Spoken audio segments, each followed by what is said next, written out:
Okay அப்போ போன season Arora கிட்டலாம் என்ன வழிஞ்சிருப்பீங்க, அந்த மாதிரிலாம் இந்த சீசன் பண்ணாமல் கொஞ்சமாவது ஃபேராக கண்டென்ட்டோட கொஞ்சம் இன்ட்ரெஸ்டிங்காக பண்ணுங்கள் அப்படின்னு சொல்ல வேண்டியதாக இருக்குது. க்ரியேட்டிவ் டீம் வந்து கொஞ்சம் ஏதோ டிஃப்ரெண்ட்டாக ட்ரை பண்ணுன்ற மாதிரி தான் அந்த ப்ரொமோ விட்டப்போவுமே வந்து என்ன சொல்கிறது, அந்த ஒரு அந்த ப்ரொமோலாம் இப்போ நீங்கள் அது பிஹைண்ட் த சீன்ஸ் பார்த்துருப்பீங்க. பாபா மாஸ்டர் தான் கொரியோகிராஃப் பண்ணியிருப்பாங்க. அப்புறம் ஃபிலிம் டைரக்டர் பாண்டியராஜ் அவர்கள் அங்கே இருப்பாங்க அப்படின்லாம் சொல்லும்போது, அந்த இடத்துல கொஞ்சம் ஃபிலிம் டைரக்டர் வச்சு இந்த வாட்டி பண்ணலாமோ க்ரியேட்டிவ் டீமாக அப்படின்லாம் என்னமோ யோசிச்சிருக்காங்க போல்.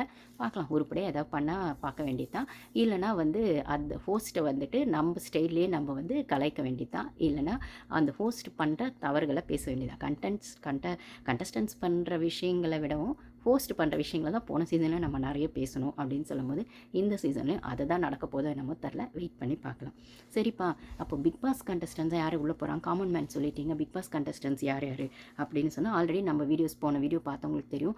இனியா அவர்கள் பேச்சு அடிப்படுது. அதுக்கப்புறம் எப்பயுமே இருக்க விஜய் டிவி ப்ராடக்ட்ஸ் ஜனனி அசோக் குமார், அவங்க பேர்லாம் நான் சொல்லியிருப்பேன். அது இல்லாமல் எக்ஸ்ட்ராவாக அரோரா ஃப்ரெண்டு பார்கவ் அவர் வர போகிறாராம் உள்ள. அதுக்கப்புறம் ராஜ்பிரியன் பேர் அடிப்படுது. பட் ஆனால் அவர் அந்தளவுக்கு வருவார் அப்படிங்கிறது டவுட்டு தான் அப்படின்னு சொல்கிறாங்க. ஸோ ஒரு 50-50 தான் இருக்குது. பட் ஆனால் ஹார்ட் பீட் சீரியல்லேருந்து யாரோ ஒருத்தராவது வருவாங்க போல்.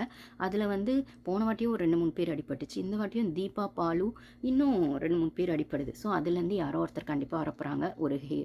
ஒரு ஆக்ட்ரஸ் நினைக்கிறேன் ஹார்ட் பீட் சீரியல்லேருந்து. அப்புறம் லக்ஷ்மி பிரியா, இவங்க வந்து மகாநதி சீரியலில் வந்திருக்காங்க போல். ஸோ அவங்க மகாநதி சீரியல்னு சொன்னால் தெரியும்னு நினைக்கிறேன். நான் ஃபாலோ பண்ணுறது இல்லைங்க, யாரோ ஃபாலோ பண்ணிங்கன்னா கமெண்ட்ஸில் ஷேர் பண்ணுங்கள்.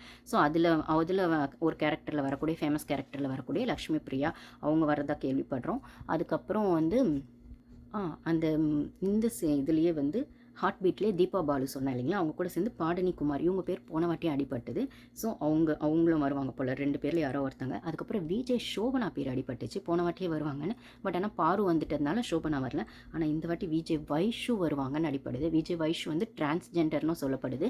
ஸோ அவங்க பற்றி எனக்கு டீட்டெயில் தெரியல. நான் நெக்ஸ்ட் வீடியோவில் யாரோ டீட்டெயில்ஸ் கலெக்ட் பண்ணுறேன், அவங்க பேர் சொல்கிறேன். அவங்கள பற்றி இப்போதைக்கு அவங்க ஒரு டிரான்ஸ்ஜெண்டர் போது ஸோ விஜயவா யாரோ ஒருத்தராவது உள்ளே போவாங்க ஒரு சீசன்லையும். இந்த வாட்டி விஜய் வைஷு அப்படிங்கிற மாதிரி கேள்விப்படுறோம். அதுவும் டிரான்ஸ்ஜெண்டர் அப்படிங்கிற மாதிரி இருக்குது. ஓகேங்களா. அதுக்கப்புறம் கயல் சீரியல் நடித்தவங்க ஆனந்தியா, அவங்களும் வர்ற மாதிரி பேர் அடிப்படுது. ஸோ இது இல்லாமல் இன்னொரு முக்கியமான இன்ட்ரெஸ்டிங்கான பெரிய யூடியூபர் ஒருத்தர் பேரும் அடிப்படுது. ஆனால் அது உண்மையாக பொய்யான்னு தெரியல. இர்ஃபான் அவர்கள், அவர் கான்ட்ரவர்சினாலே இர்ஃபான் தான் அப்படிங்கிற அளவுக்கு அவரோடது அந்த 4000 ரூபாய் பிரியாணி வரைக்கும் இப்போ கான்ட்ரவர்சி ஆச்சு. நம்ம சேனல்லையும் அதை பற்றி பேசியிருக்கோம்.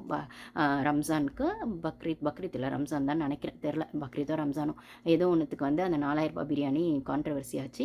ஸோ அதுக்கப்புறம் கான்ட்ரவர்சினாலே இர்ஃபான் தான்ற அளவுக்கு அவர் மேலே நிறைய கேஸும் லீகலாக இருக்குது. 2-3 கேஸ் இருக்குது அந்த ஜெண்டர் ரிவீல் பண்ண விஷயத்தில். அதுக்கப்புறம் அந்த டெலிவரி டைமில் அந்த ஷார்ட்ஸ் எடுத்து போட்டது டெலிவரி ரூமில் லேபர் ரூம்லேருந்து அப்படிங்கிற மாதிரி விஷயங்கள்லாம் இருக்குது அப்படின்னு சொல்லும்போது, திமுக ஆட்சியில் அதெல்லாம் அப்படியே லேசாக பூசி மழுப்பின மாதிரி ஆயிடுச்சு. பட் ஆனால் இப்போ திருப்பி அந்த கேஸ் எல்லாம் வர்றது விஜய் சாரோட பாலிடிக்ஸில், அவரோடது இந்த சிஎம்மாக இருக்கிறதுனால திருப்பி அந்த கேஸ் எல்லாம் எடுக்கிறாங்க அப்படின்லாம் சொல்கிற இடத்துல நம்ம சைலண்ட்டாக பிக் பாஸ் பக்கம் போயிட்டால் கொஞ்ச நாளைக்கு கப்பு சிப்புன்னு ஆயிடுவாங்க. அப்படிங்கிற இடத்துல இர்ஃபான் பேரும் இதில் அடிப்படுது. அது தெரியல எந்த அளவுக்கு உண்மை. ஏன்னா அவர் ஏற்கனவே விஜய் டிவியில் ஷோஸ் பண்ணியிருக்காரு, குக் வித் கோமாளியும் பண்ணிட்டாரு. இப்போ நெக்ஸ்ட் பேலன்ஸ் என்ன இருக்குது, இது தானே இருக்குது, பிக் பாஸ் தானே இருக்குது அப்படின்னா எதிர்பார்க்கலாம் போல்.